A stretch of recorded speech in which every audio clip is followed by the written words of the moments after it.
কি বলছে চক্রবৃদ্ধি, আমরা লিখব এটা সূত্রটা কি না সমূল চক্রবৃদ্ধি, সমূল চক্রবৃদ্ধি মানে চক্রবৃদ্ধির সুদটা কত, চক্রবৃদ্ধির সুদের যে সূত্র তা হলো পি মানে আসল principal into 1 plus R by 100 into বছর অর্থাৎ এন। এখানে পিটা কত বইয়ের মধ্যে আমরা যেমনটা করছি সেখানে পি কত, পি হলো 30,000 আর আর এর মান কত 9%।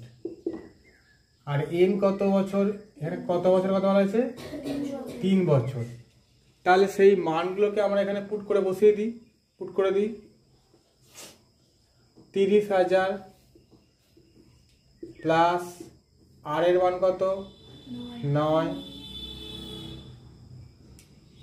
বাই 100, এন এর মান কত 3, 30,000 গুণিতক এখানটা সবসময় মনে রেখে দিস যে 100 1 কে 100 তার সঙ্গে 9 যোগ করলে 109, তার মাথায় 3, 30,000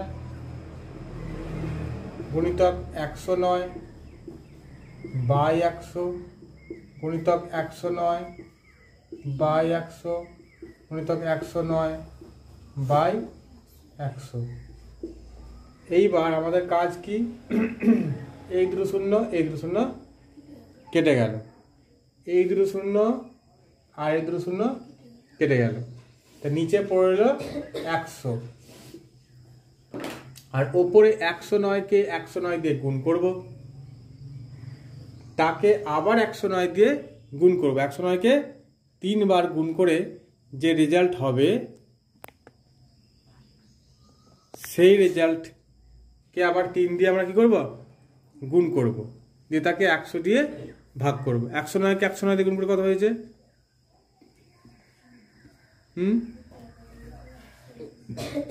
3 বার 109কে গুণ করে কত হয়েছে বল, 3 বার 109কে গুণ করে কত হয়েছে,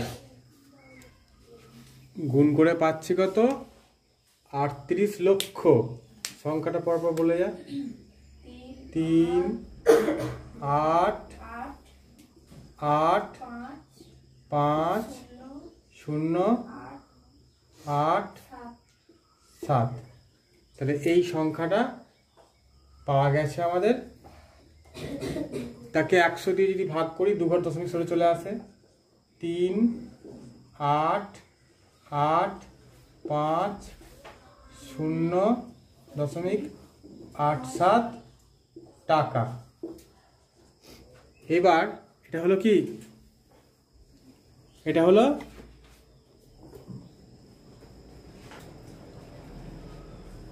সমূল চক্রবৃদ্ধি মানে সুদে মূলে চক্রবৃদ্ধি, সুদে মূলে যেটা হয় সেইটা। অঙ্কটা কি চেয়েছে চক্রবৃদ্ধির সুদ কত, অতএব চক্রবৃদ্ধির